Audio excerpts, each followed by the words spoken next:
Ladies and gentlemen, Coach Cal, thank you. It is an honor to stand before you all tonight as a member of the 2017 University of Kentucky Athletics Hall of Fame, the first member inducted under Coach Cal. It's crazy. I never thought such an honor would happen to me. I still can't believe this is happening. This journey began for me right here in 2009, Big Blue Nation. I was a kid from Raleigh, North Carolina, a kid with many dreams, a kid who lost his dad at the age of 9.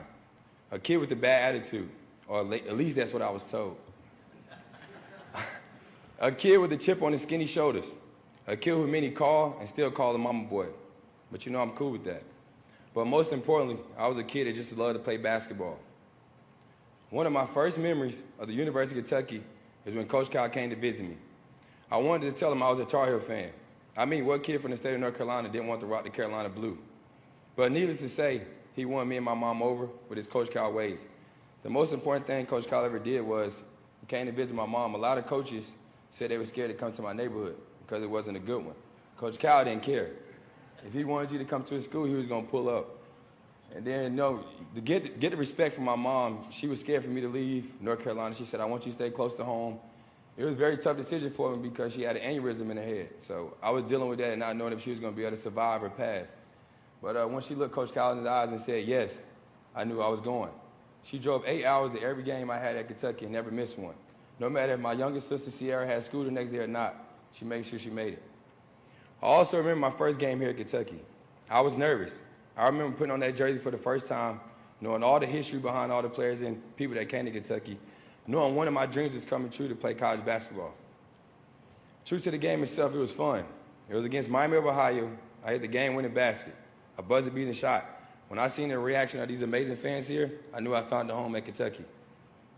There are countless other moments, such as Big Blue Madness, where I first did my dance, or playing at Madison Square Garden versus UConn, winning National Player of the Year award, and even playing an NCAA tournament. But most important were the relationships that were created here. For instance, the three amigos, Boogie, E-Blade, and I, it's a bond that never will be broken. Those are my brothers for life. Thank you for always being there and always pushing me to be a better man and a better player. Kentucky brought us together, and nothing would never break that. Another relationship that I cherish the most is the one I have with Coach Cal. Coach Cal treated me like his own son. He didn't allow the hard-headed attitude or the kid I was to get in the way of my own success. He helped turn a kid with dreams into a man. He is still teaching me. He's never afraid to shoot me a text or tell me when I'm doing wrong or congratulate me when I'm putting up numbers in the assist column. He is more than a coach, and that's what a lot of people don't get to see. Coach Cal saw in me what I didn't see in myself. He saw my potential to be a leader on the floor. He taught me to see the court and make players around me better. And I hope you remember this. In 2009, May of 2009, you said, don't come here alone. You better leave with a lot of players. I took that to heart. And on April 7, 2010, Boogie, Patrick, E-Blade, Daniel, and I held a press conference to say we were always going pro. My accomplishments here at the University of Kentucky will forever be memories that I hold dear to my heart. They drive me to be the best I could be in the NBA. This journey would not be possible if it weren't for my family, friends, and teammates. I want to acknowledge some of them that are here with me today. Let them all know that I love and appreciate each and every one of them. My grandma, Frances Keith, my sisters, Tanya, Sierra, Rita, Renee, Kim, Aisha, my brothers, John, and Twan, all my aunts, nieces, nephews, and cousins, which like 24 of them. The three A's for life, Boogie and E-Bled, my 5D brothers, Ty, Reggie, EJ, and Bane, those are my childhood friends. And it's crazy, we had a talk earlier today of I know some other guys for 20 years, 10 years, 15 years. Some of these guys I know for, 12, 13 years. It's the bond we built. We came up and we knew we came from a tough beginning, but we all built a bond that nobody could break. I also want to thank my Washington Wizards family, Ted Leonsis, Ernie Grunfield, Tommy Shepard, and Coach Scott Brooks. My agent, Rich Paul, my Clutch family, thank you all guys for supporting me tonight. And last but not least, can you stand up? Can y'all give recognition to my mom, Frances Pulley?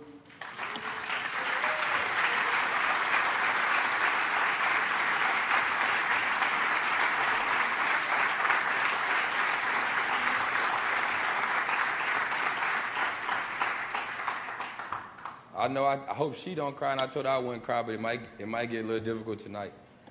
I just want to thank you.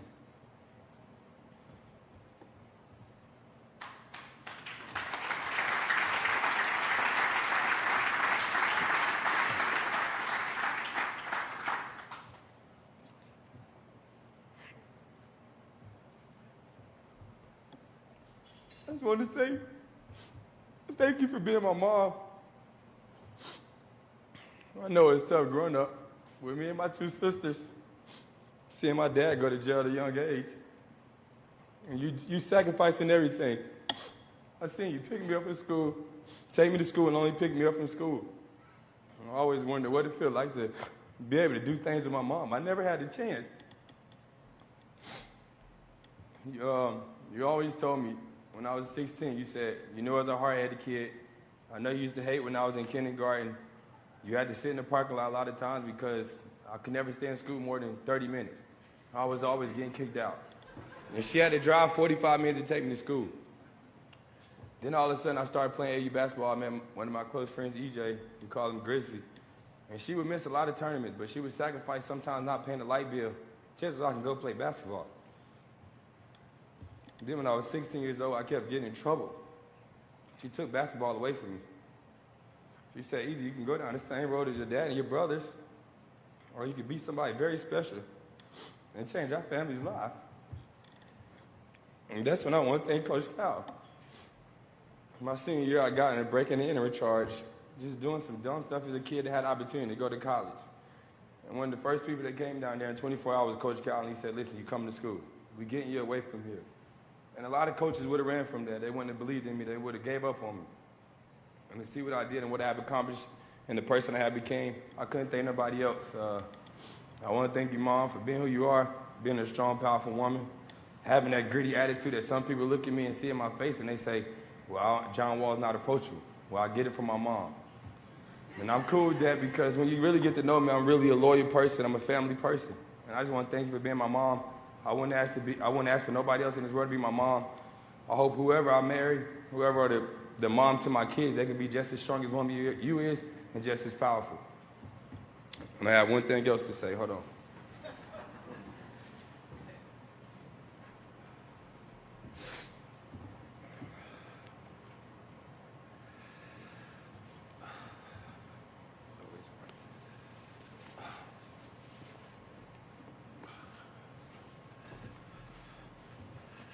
Feel good to put this back on one more time, too.